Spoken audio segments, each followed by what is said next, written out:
housing option in order to pursue his dream job.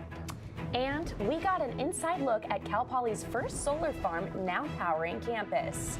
Plus, a local brewery releases new beers. We got a sneak peek.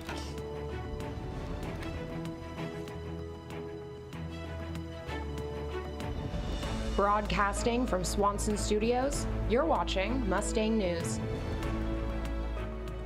Hello and welcome to the latest edition of Mustang News. Today is Wednesday, March 14th. I'm Joe DeAnda. And I'm Lauren Ipson. We have covered a lot this quarter, so today we're going to show you some of our favorite stories. One student at Cal Poly decided to live the learn by doing motto by changing his entire living situation. Junior Connor Crow told us a little bit about his life every day living on a boat. So I remember it was middle of last year, my sophomore year, and I actually got a job at Morro Bay. I got lucky enough to get an opportunity as a reserve firefighter for Morro Bay. That is my dream job pretty much, or it is working towards my dream job, so I kind of had to take it. And they told me I had 3 weeks to move to Morro Bay. I started thinking, oh, I'm gonna have to sublease my room, gonna have to find some living in Morro Bay, and it was all pretty expensive. So I actually found this one that was already here in this slip. A couple days before the new quarter started, and I hopped on it. It like happened so fast. I was like, did I really just make this decision? Like, did I actually just do this? The first month I lived here, it was when it was raining last year in the winter, like a bunch, and the electricity wasn't working on the boat. So like I had no electricity, like no power. It was so cold, and I just had like a bunch of candles set up, and like the boat had leaks when I first got it too. So like water was coming in, little buckets like set up. So that was kind of sketchy, but now like I have it dialed in. All of a sudden it's like you're living by yourself and no one even is out here really. You don't even see that many people out here. So it's definitely a big adjustment to going with all your friends to just yourself and like literally no other people really around you. I like just coming out here at nights and like it's like so quiet. Like the only thing like you hear are the owls and stuff, and it's so cool. I think it's probably actually been a good thing almost. It's made me more independent. And it's kind of prepared me for whatever's going to come next, you know? Cal Poly is now powered by 25% solar energy with the opening of the campus's first solar farm this quarter. Reporter Austin Linscomb got an inside look. The sun was out this quarter as Cal Poly powered on what is now the largest single solar array in the CSU system. Located on the western edge of campus, this 18.5-acre farm is now generating roughly 25% of Cal Poly's total energy needs. All right, thank you. This project will result in a direct savings of about $10 million over 20 years with little upfront costs through a power purchase agreement with alumni-founded Rec Solar.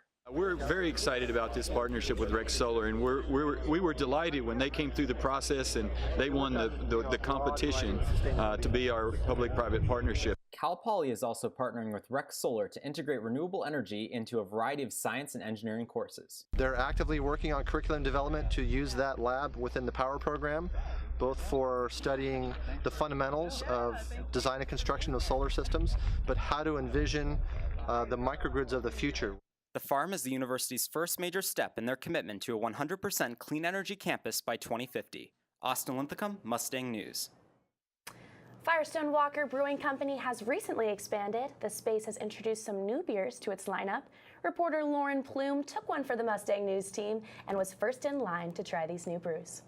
Matt Brynoldsson started working in the brewing world by the time he could legally start drinking. He started as a hop chemist, utilizing his organic chemistry degree, but moved up in the field and has been the brewmaster at Firestone Walker since 2001. Things have evolved at Firestone since then. You can go way back. I mean, when the company started in 1996, the craft brewing landscape was very different. Firestone has 3 new beers in the lineup for this year and has said goodbye to a longtime staple, the Pale 31 Ale. We released Firestone Walker. That is brewed in the Munich Helles lager tradition, which basically, if you were to go to Germany and sit in a pub and just order a beer, you would likely be brought a half-liter of Helles. The Firestone Lager is light in color, is an easy drinking beer, has 17 IBU, and uses German hops and malts. We also released a nitrogenated beer this year. The Nitro Merlin Milk Stout has a creamy head, uses lactose sugar, has creamy mouthfeel, and a cascade effect when poured. Firestone will soon be releasing their Coconut Parabola beer, which is aged in spirits barrels and utilizes coconut that was toasted over a Santa Maria-style grill.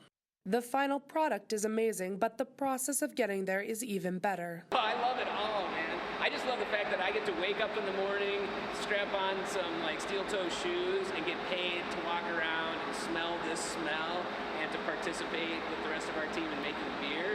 And there's a mailbox with a check in it at the end of the whole thing, which is pretty amazing, and an awesome beer to drink. So I couldn't be happier working in the beer business. Lauren Plume, Mustang News.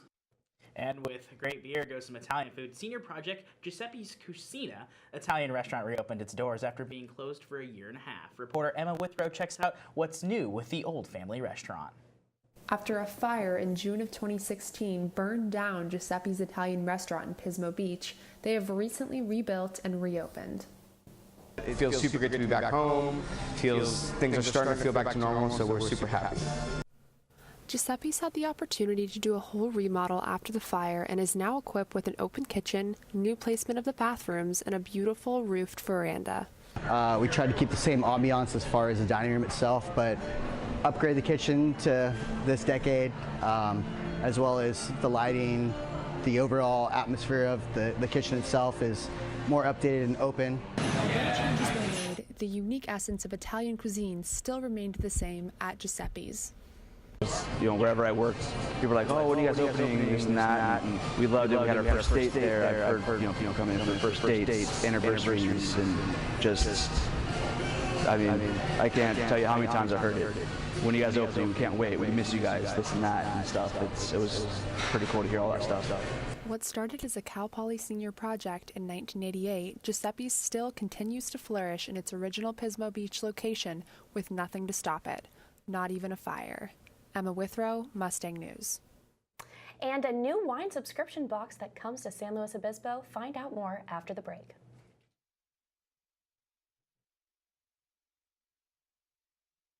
I manage a team of MMJs, multimedia journalists, who cover all news on campus, from administration to student life to any protests that happen on campus. We really just have our finger on the pulse of Cal Poly.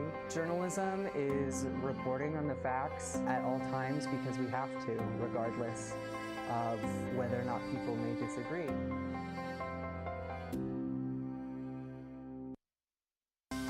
Sports is mostly good news, and a lot of the time, a lot of the other news we get isn't necessarily good news, and so I think that it's kind of a nice break from a lot of the other.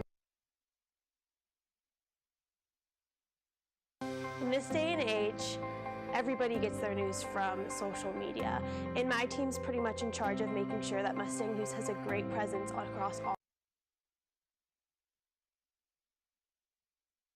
In this day and age, everybody gets their news from social media, and my team's pretty much in charge of making sure that Mustang News has a great presence across all social media platforms. Whether that's Facebook, Twitter, Instagram, or Snapchat, we want to make sure that our news is reaching our audience. At Mustang News, we're truth tellers. We're student media, but we're going to do our best to tell the truth of our people and the voices of the Cal Poly campus. Career Services offers Cal Poly students a way to access business professional clothes through the Clothing Closet. When the students visit the Clothing Closet located in Building 124, Room 114, they have access to business suits, dresses, shoes, and ties that are donated from the community members. Students, giving them professional dress for career fairs, job interviews, their careers, etc. Or visit the Clothing Closet during drop-in hours. All appointments are completely confidential. Teenagers and adults affected by the autism spectrum disorders can now participate in an open mic night. Reporter Emma Withrow attended one this weekend and caught up with some of the participants. The San Luis Obispo Autism Center has recently developed an open mic night for autistic teenagers and adults to participate in. On Saturday nights from 6 o'clock to 8:30, people from all different backgrounds come together to sing, dance, and feel included in an environment without judgment. The center's director, Dr. Deborah Balk, says there's a myth that people with autism don't want to be social. Definitely, as you can see tonight, people are really happy to be here. They finally have a place to be able to have fun and be themselves and not have to kind of pretend to fit into what we call the neurotypical world. The Autism Center works to bring together and empower children, teenagers, and adults to improve their quality of life through programs like Open Mic Night. It was nice to, I guess it kind of came out of my shells, so to speak. And, you know, I learned to be more open, more trusting people. In a world full of people attempting to be the same, the Autism Center sheds a light on those who aren't afraid to stand out. Emma Withrow, Mustang News. On Thursday nights in San Luis Obispo, a lot of students head downtown for farmers market. But on the first Thursday of every month, many students take part in one of the biggest biking event traditions, known as Bike Night. Mustang News' Sydney Brent has that story. Bike Night! Oh, no. Showing up on a bike. Full of energy are the only things needed to participate in Bike Night on Thursdays in downtown SLO. In the late 90s, I started riding my bike for fun instead of racing because I was in the racing world for most of my life. And in 2000, I started inviting my friends to show up, and that's what this became. I'm just going for a ride, and these people are following me. Students obviously are a part of it, but all kinds of people from all over parts of the community are part of it as well. And that's super unique to have a place where both sectors of the community that are usually seen as separate are part of one night and fun together. This may just look like a parking lot here at Bank of America, but on the first Thursday of every month, this parking lot becomes home to the biggest bike night in San Luis Obispo. I remember in the first 4 months, we were so excited because we had like 100 people. This is probably 500-600 people. I really didn't know what to expect coming here. I thought it'd just be kind of like a low-key thing that some people do occasionally. But when I got here and saw like 1,000 bikes, it's kind of scary at first, honestly, and it's crazy that this is a thing. But it's so fun, and it's cool that this is like a bunch of Cal Poly students just coming out here for fun. Bike night! Sydney Brandt, Mustang News. And a group of wine and vit students have invested their time in a wine subscription box that is really taking off. I was lucky enough to get the chance to check it out. Cal Poly wine and viticulture students are taking their senior project to the next level, helping a California startup company launch their wine subscription club. The name of the company is Taste It, and the idea is to give wine enthusiasts and people just starting to learn about wine premium glasses of wine from boutique wineries across the world to help expand their palate to new wines every month. So the point of we drank too, but it's okay. The point of the box is you get 8 different tastes of wine, so you're not just stuck with one bottle of wine. The idea is to expose the subscribers to as many new wines as possible. If one is not your cup of tea, no problem. You have 7 more mini bottles to try. What I like about Taste It is you get to try a bunch of different wines from wineries that you probably have never heard of or that you probably never would have been exposed to unless you do something like this. The best part is, after your first Taste It delivery, you get to personalize the rest. Say you loved the Wente Chardonnay, but the Petite Syrah from Argentina wasn't your favorite? Well, then keep the Chard and swap the Syrah for something new that you want to try. 4 different subscription boxes that you can choose from.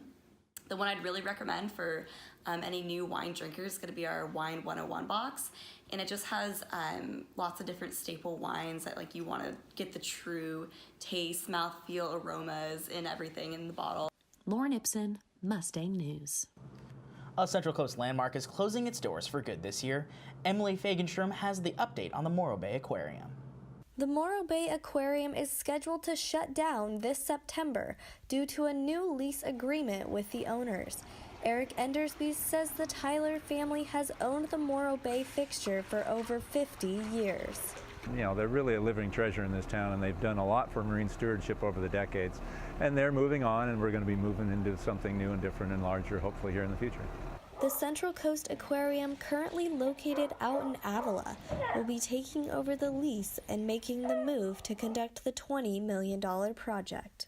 I am excited. It's a big project. It's going to be kind of a game changer for our waterfront. It's going to be a major attraction and hopefully raise the level of services and facilities that we provide here for the public.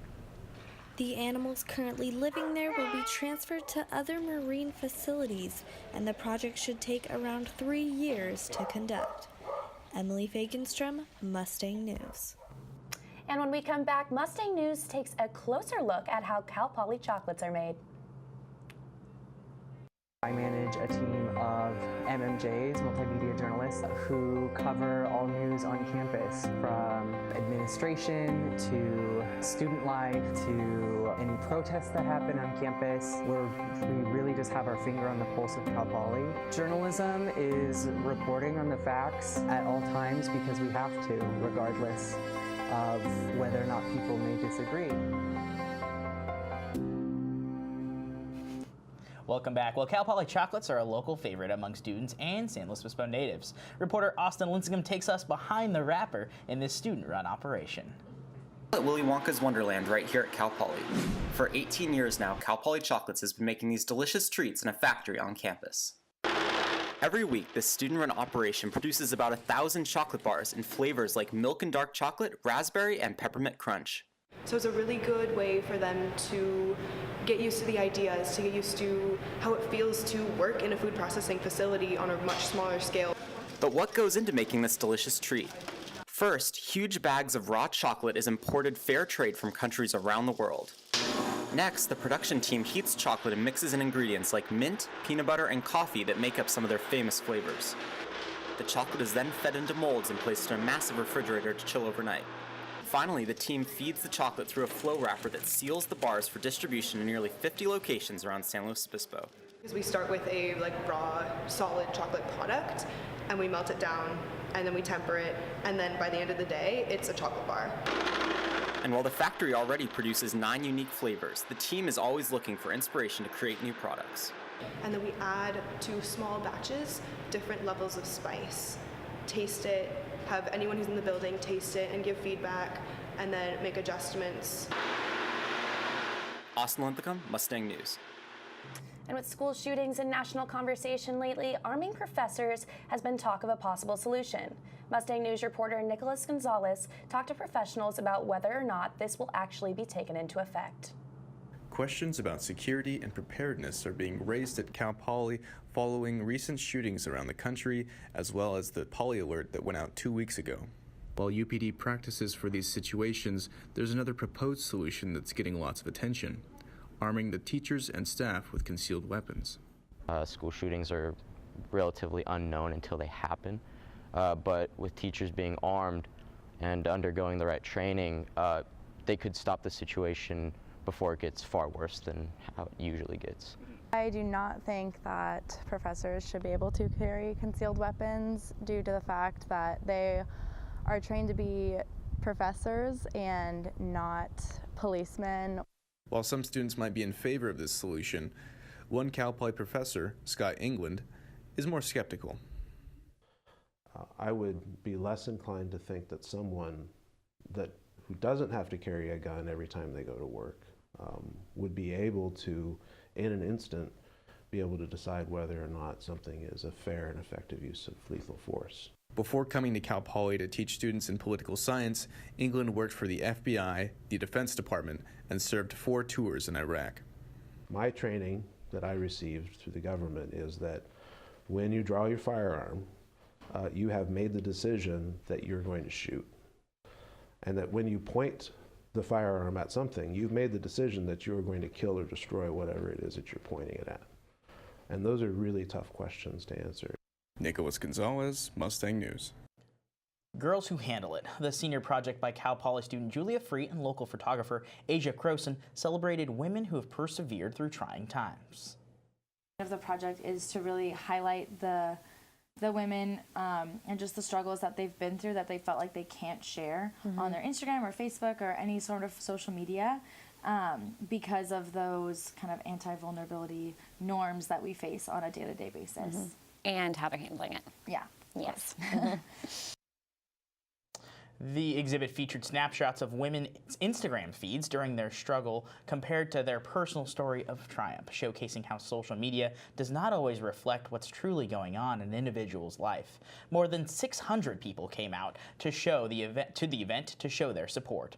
The event was a huge success that other schools have reached out to Free and Croson to expand at their campuses. And a Central Coast resident is making waves in Los Osos with his innovative new custom guitar parts.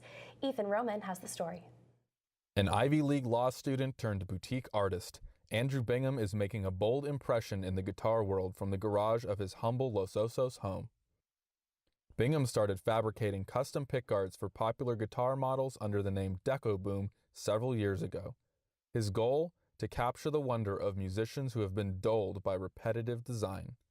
I wanted that feel like when you first see a guitar on the wall when you're a kid, and that inspiring moment. Deco Boom, like many boutique companies in the world of music, grows entirely by word of mouth, with dedicated patrons on Instagram being an invaluable source of support.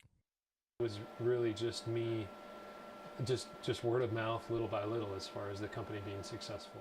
All work is done in Bingham's one-car garage with the help of 2 CNC cutting machines. I would love to have another shop, but I don't ever want to give up the home shop as well. So if we expand, it would be to have me here and then something else somewhere else too, with more robots and more people working. Ethan Roman, Mustang News. Type 1 diabetes is a chronic medical condition in which the body stops producing insulin. STEM students at Cal Poly are part of the Diabetes Club, which provides a support system and resources for type 1 diabetes on campus. Reporter Kayla Berenson spoke to a student who has made the most out of her managing diabetes while away at college. Type 1 diabetes is a medical condition that requires attention 24 hours a day, 7 days a week. Though nutrition junior Morgan Miller has managed diabetes since she was 7, she says coming to college brought on new challenges for her disease. College is a different schedule, so you know, something that really helps me with my diabetes is like eating at the same time every day, and something like kind of eating similar things so my body, you know, reacts in similar ways, and like exercising at certain times and like having a schedule. Miller is part of the Diabetes Club on campus. She says the club has helped her in situations that she hasn't expected. One time she left her glucose monitor at home and a fellow member of the club was able to help her out. The bottle to the reservoir, and my blood sugar turned out being low, and I was like, oh shoot, like I don't even have supplies. She's like, I have juice, do you need something? And so it was just really nice to have somebody that was like, hey, I've got your back. I know like life can get rough and sometimes things don't always go according to plan, but there's a very nice support system in the Diabetes Club. So, Kayla Berenson, Mustang News. We'll say it isn't so. San Luis Obispo is no longer the happiest city in America, according to National Geographic Explorer. Mustang News reporter Michelle Chatfield went out to ask some students how they feel about it. San Luis Obispo is no longer the happiest city in America and has moved to the 5th spot, with Boulder being number 1 and Santa Cruz being number 2. I'm asking people on the street today to see how they feel. I heard that Boulder's the happiest place, and that's basically where I want to go. It seems like the happiest place. I'm from Colorado, and like Boulder's fun, but San Luis Obispo is just smiles everywhere. My brother goes to college at Boulder, and he's not as happy as I am, so that's impossible. I think that was a pretty general statement. I think it was made by Oprah, was it? Kind of hyped people up, but I still think it's a great town. You know, I've traveled a lot, and everyone seems pretty happy here. It bums me out, because I feel like this is the happiest city. Michelle Chatfield, Mustang News. Stick around, I'll have your best of the quarter sports right after the break. The thing about broadcast is it's not just on paper, so now you're actually seeing people's emotions and their reactions, and I think you just really learn a lot by being able to go face to face and also have a camera and capture those emotions. And broadcast is so fun in my opinion, because you can take what you see and show it to your audience and show them exactly what you're witnessing or other people are witnessing at the moment.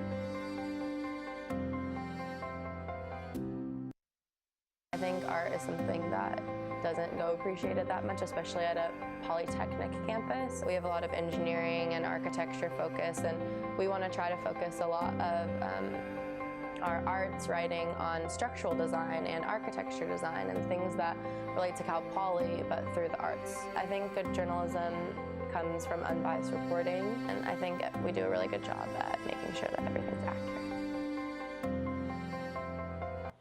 Hello, I'm Lauren Plume here with your Mustang News Sports. This quarter was action-packed, so it was hard to choose. And with the quarter coming to an end, so is Daniel Sanchez's segment, Daniel Does Your Sport. Let's take a look at some of the highlights of his losses and questionable win this quarter.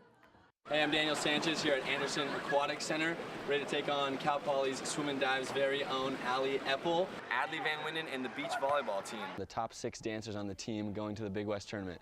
Let's see how this goes. All right, let's do this game. Okay, so it's like... And then like... Another one? Yeah. Go! Contact. Okay, so toss. Honda looks good. Perfect. Oh. Go!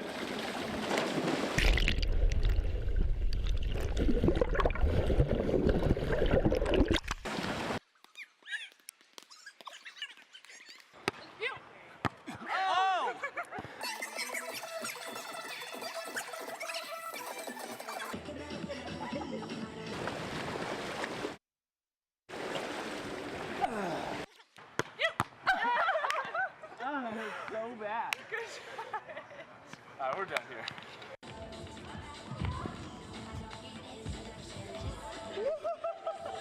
Didn't go the way I planned. Got in the L column. Also lost number 2 of Daniel Does Your Sport. I'm gonna call that a win. We made it to the floor. I'm Daniel Sanchez from Mustang News. See you next quarter. Well, that was definitely a questionable win. Cal Poly's basketball team has many players who come from very diverse backgrounds. Jacob Niesel and Carlise Garzoga are good examples of that. Mustang News reporter Sawyer Milam has their story. Cal Poly men's basketball has always been like a family and now has become a home for players around the world. I'm originally from Poland, Wrocław. That's my hometown, so I grew up there playing basketball, playing tennis, swimming as well. Yeah, that's basically it. So I'm from Europe, Latvia. You all probably don't know where it is, but it's not far from Poland. So I'm from small town Saldus. I lived there for like 16 years. After 10th grade, I moved out of my parents' house because I got an offer, like invitation to go practice with like pro team. The biggest difference between Europe and the United States is that there are only professional club teams and there are no college sports. Oh, basically there is no high school sports, there's no college sports, so whenever you play, you're going straight pro. And for me, I was lucky enough not to sign a contract for playing for money, so I was able to come to the United States, play college basketball, started in Texas, then come here, so that's basically how my journey started. I used to dream about this when I was a little bit younger, but then I thought I might stay back in Europe, but when I sat down with my parents, we came down to that I need to come here if I get a chance. Oh, I love it. When I was young, I never thought about that I'll end up in San Luis Obispo in California and Cal Poly. Such a great place, you know. It's just crazy where basketball can take you. Sawyer Milam, Mustang News. The men's and women's basketball teams are now enjoying their offseason after an early exit from the Big West tournament. Eric Engel reports that the women's team may not have been feeling 100% in their loss. March Madness is finally here, but both the Cal Poly men's and women's basketball teams will be watching the NCAA tournament from their couches after both teams were bounced in their first games of the Big West tournament. The 7th-seeded men's team trailed 2nd-seed UC Santa Barbara 18-45 at the half and were never able to recover, falling 53-75. At the end of the day, he who makes buckets wins game. It's a real simple philosophy, and hats off to Santa Barbara's multi-prong attack. I wouldn't say disappointment because my team really fought, and all year the season didn't go how we planned, and we really fought. It kind of makes you upset because you know how much hard work you put into it. I wouldn't say disappointed, just kind of upset, a little hurt because you can't fight with these guys anymore, but I wouldn't say disappointed. The Cal Poly women entered the tournament as the 2nd overall seed, but many of the players on the team were still recovering from an illness they picked up on their final regular season road trip. Head coach Faith Mimnaugh and 5 players were kicked off the return flight from Hawaii for vomiting, while 4 more players were hospitalized once they returned to California.